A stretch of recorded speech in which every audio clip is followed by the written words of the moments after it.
Hello everyone, welcome to another Dragon Ball Z Dokkan battle video in which I take on stage 9 of Union Masters. So I am absolutely going to clobber this stage, but before I do, consider liking, and if you enjoy the channel but have not done so already, consider subscribing as well. And all support is greatly appreciated, but let's get into these intros.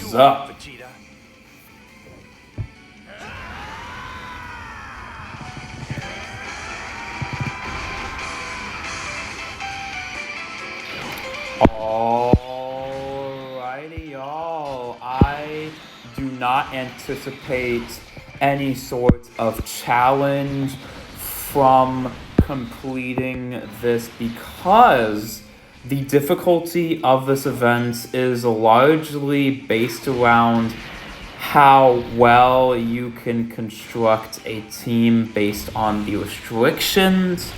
However, Battle of Fate is one of, if not the most developed category in the game, arguably.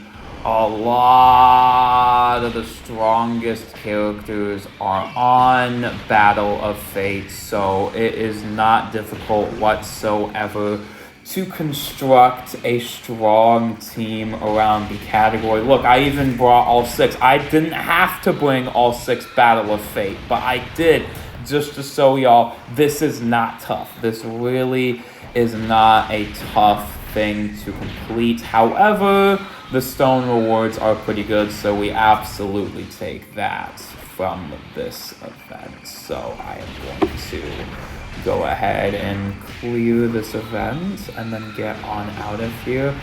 Ooh, and it is quite good. It is quite good to see the new Super Baby 2 as well as the Easy A for the Super 17. Having the GT villain roster quite complete, as we now have good versions of all 3 of the main GT villains. Omega, Super Baby, and then Super 17. I mean, come on, that's pretty freaking good. That's the ideal scenario for GT bosses, honestly, is what we're having right now. I didn't expect them to put as much firepower as they really did for that category. And even, they just been doing a fantastic job with villains. I think that's just what is going on. They've just been, oh my gosh, they've just been blowing it out of the park. Absolutely nailing villains lately, for sure. It's been absolutely fantastic. It is just absolutely freaking fantastic. But this stage, as I said, it's not going to be hard at all to clear. They didn't even have any of the special effects that you get on hard mode, like ceiling, or like reduction, like all that kind of stuff. So it's not going to be too crazy difficult for me to go ahead and clear this challenge event right here, right now. But with all of that out of the way, I am excited to get into stage 2 of the World Championship stage for Dragon Ball Legends as well.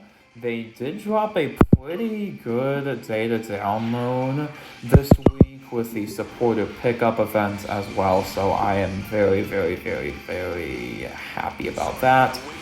And of course, I am also very happy about being able to go ahead and get that CC count saved up. Of course, I think now is the time that I should start considering saving up on Dragon Stones to reel that conversation in to Dokkan again. I definitely think saving up Dragon Stones is going to be the right call. Right now, definitely want to consider saving up resources as we get closer and closer and closer to the 11th anniversary. I cannot believe I'm saying that, but it's true. As we get all these QOL updates, and honestly, as being in the fourth quarter of the year, I can say this year was very, very, very mixed. Had some of the greatest moments, had honestly some of the worst moments I've ever seen in Dokkan Battle history, like ever. I don't think I've ever seen a moment more boring and more dry than this year, to be honest. But I don't think I've ever seen as many sweeping changes and upgrades and revamps to Dokkan as well as this year. So I think it's just a totally mixed bag. That is how I would correctly identify and describe what happened with Dokkan this year. It's definitely mixed. I wouldn't say it was the best year for sure. I don't know what I would say is the best year, but I don't know if I want to go ahead and say this year was the best. I don't think so. I think my gut is telling me no, that this year was not. No, just because it was just so mixed, right? It was. It was objectively good. It has objectively good stuff in there, for sure. And I definitely think that the changes they implemented were positive, for sure. However, execution was a little off, to say the least, in some places. So I just would say it was overall great. I think that's my rating. For Legends, it was their best year ever. And I don't think that's much of an argument for me. I really don't. I really don't. I think it was their most... I think their upgrades were just honestly even crazier, if I even have to say. Because they feel like they got even more of a complete revamp than Dokkan did. And Dokkan got a lot. A very, very good revamp. Very, very, very good revamp on all of their systems and event navigation, and more is upcoming. So it's going to be very interesting to see how the schedule for Dokkan goes. I'm definitely feeling a little bit burnt out on the game, though, in some aspects, just because it's not the most engaging is the word I'm looking for. Because you just said, like, I can literally have a whole conversation. I'm not even really focused on the game. I'm really just trying to get through this, if that makes sense. And that's just how Dokkan kind of is fundamentally. That's not necessarily a problem I think they can fix, unless if this new, like, system of battle is pretty good. But other than that, I just think it's just going to be something where it's just... you're just gonna have to deal with it. We're just gonna have to deal with how things are going. Alright, chat. So, let's go ahead and defeat Merge Zamasu, though. Shouldn't be too hard. Hey, and I'm looking forward to that future campaign for Legends, though. Ooh-wee! That's gonna be good. I know that's going to be good. I like how they're revamping it to Boost campaign. I just feel like that's easier to say than episode... I don't know. The episode, like the saga camp... I don't know. It just feels a little bit better. It feels... I like how they're really trying to amp up like the events around the just categories. I feel like...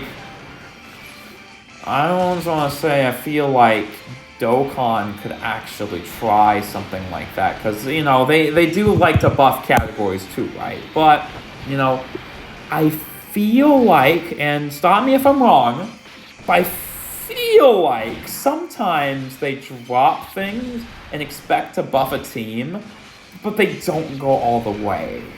I think that can be attributed. I think the most famous example that I can remember off the top of my head was when KO came out. She needed help, of course. It was like, okay, we want the part 2 to be help. And then there was LR Super Boo. But LR Super Boo also needed help. But then he got help, but then it was too late for the both of them, really. So it was very awkward for... just overall awkward, and it was like, oh, well, we're going to have the theme around transformation boost, but it didn't really work out whatsoever. since she kind of wanted a Caulifla, but then just there wasn't any new Cauliflas, so that wasn't, it's just bad design, right? I think we can all agree that there's just some things, and I guess this can be attributed back to this huge little bit of wonky designs on some of these characters. Like, I feel like this year had the potential to be the best year, for sure. It did. It definitely did have the potential for it. But I could tell they were trying and making an attempt, and it worked most of the time. But then, when it got bad, it got really bad. So I'm definitely not someone who's gonna say, oh my gosh, like, we absolutely loved 6 LRs for the 10th anniversary, and it didn't feel like they were strained or constrained or were putting all their effort into the Dokkan festivals and leaving some of these carnivals feeling like a broken character where it's just a disgusting, yucky mess. I'm looking at you, Evolution Blue Vegeta. I don't know why. You are the way you are. Yikes. And then, we're gonna have a celebration celebrating all of Dragon Ball, but then we include 2 characters from Tournament of Power, and they're both just kind of there, right? I mean, Goku Frieza actually is underrated, and I think he definitely is good for the missions he's useful for. I'm not gonna lie, he's not too bad. He was pretty good for full power. He's not the worst thing ever. He actually can be useful as a tank before all the crazy power creep, which is definitely another thing. But Dokkan has been doing well. I don't think it's going anywhere. It's definitely a very, very good game that has been just going overall in a positive direction. So I am very, very excited and happy for what is to come. Although they kind of tied it down with a power creep. It was the worst ever. So yeah, absolutely hated that. Without a shadow of a doubt. I don't think that can be argued at all. I think the power creep was ridiculous. But hey, what do I know? I'm just going to go ahead and complete things now. For sure. Definitely something to keep in mind. And Genshin Squadra, definitely very, very, very good game for sure. I'm not going to sit here and act like it's not a good game. It's definitely a very, very great game. I love it. Definitely want to have the time to play it, though, more often. I should really play it today, as a matter of fact. Yeah, after I get this Union Master stuff done, I might as well. I might pull up some games of Genshin today, because I finished testing. I finished testing for my midterms. By the way, chat, I did alright, if you were wondering. I did alright on my midterms, but it's neither here nor there. As I go ahead and say that for Dokkan, we just don't know what the end of the year will look like. It's so fat. I kind of like that. I kind of do. Although, should I beat a dead horse and talk about Daima if I'm going to talk about literally anything at this point? Did Dokkan fumble the bag on Daima? Is a question we're going to ask. I want to say yes. I actually do want to say yes. I really, really, really, really do want to say yes. I really do. I really, really, really do. It's been 6-7 months since Daima ended. We can have final Daima in Dokkan. Okay, it's another Beast Gohan situation. I don't think they've ever did like these characters well, like the new characters well, ever since I want to say Broly and Gogeta. I genuinely think they fumbled Beast, and I genuinely think they're fumbling Final Daima. It just is what it is. Although the early stuff they did very well. Gamma's is still one of my favorite units of all time. Gamma 1